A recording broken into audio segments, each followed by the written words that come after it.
विरुद्ध आवाज। दिनांक 19/8/2024 सोमवार रोजी नवापूर शहरातील युवक चलो बुलावा आया है, बाबाने बुलाया है हा जयघोष करीत उत्तराखंड येथील चारधाम यात्रेसाठी रवाना झालेत। सालाबादाप्रमाणे यावर्षी देखील नवापूर शहरातील युवक श्रावण महिन्यात उत्तराखंड येथील केदारनाथ, बद्रीनाथ, यमुनोत्री, गंगोत्री या चारधाम यात्रेसाठी 25 ते 30 युवक रवाना झालेत। या प्रसंगी यात्रेत जाणाऱ्या युवकांचा सत्कार नवापूर बस स्थानकावर माजी नगरसेवक महेंद्र दुसाणे, सप्तशृंगी प्रतिष्ठानचे हेमंत जाधव, नवापूर आगार प्रमुख विजय पाटील, बालरोग तज्ञ डॉक्टर चंद्रशेखर पाटील, भारतीय जनता पार्टीचे प्रणव सोनार, स्वप्नील मिस्त्री, विश्व हिंदू परिषदचे दर्शन पाटील, सामाजिक कार्यकर्ते अनिल सोनार, राहुल मराठे, रितेश अग्रवाल, प्रशांत हिरे, दर्पण पाटील, भूषण सांगळे, सौरव सोनार, भूषण पाटील, जग्गा पाटील तसेच शहरातील नागरिकांनी भगवा रुमाल देऊन सत्कार केला।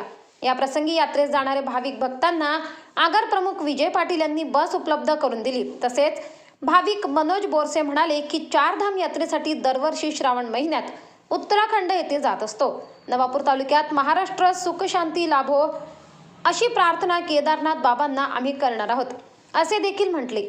या प्रसंगी मनोज बोरसे, नगरसेवक महेंद्र दुसाणे, आबा मोरे, प्रवीण नाईक, रामू गिरासे, अनिल दुसाणे, संदीप पाटील, ललित सोनार, हेमंत हिरे, चंदू चौधरी, सागर गावित, सागर भाटी, योगेश शाह, अमित सोनार, कमलेश मावची, रणजित जाधव, शैलेश जगताप, कार्तिक घरटे, कैलास मावची इत्यादी यात्रेकरू मोठ्या संख्येने रवाना झालेत। न्याय अन्याय न्यूज नवापूर, संपादक विजय तिजवीज, नवापूर। आम्ही नवापूर शहरातील युवक गेल्या 2-3 वर्षापासून उत्तराखंडातील चारधाम यात्रेसाठी जात आहोत। यावर्षी देखील आम्ही 25 ते 30 युवक मोठ्या प्रमाणामध्ये उत्तराखंडातील केदारनाथ, बद्रीनाथ, यमुनोत्री, गंगोत्री या चारधाम यात्रेसाठी जात आहे। नवापूर शहराला, तालुक्याला सुख शांती वैभव लाभो, तसेच महाराष्ट्रात सुख शांती लाभो ही प्रार्थना आम्ही केदार बाबाच्या चरणी करणार आहोत। धन्यवाद।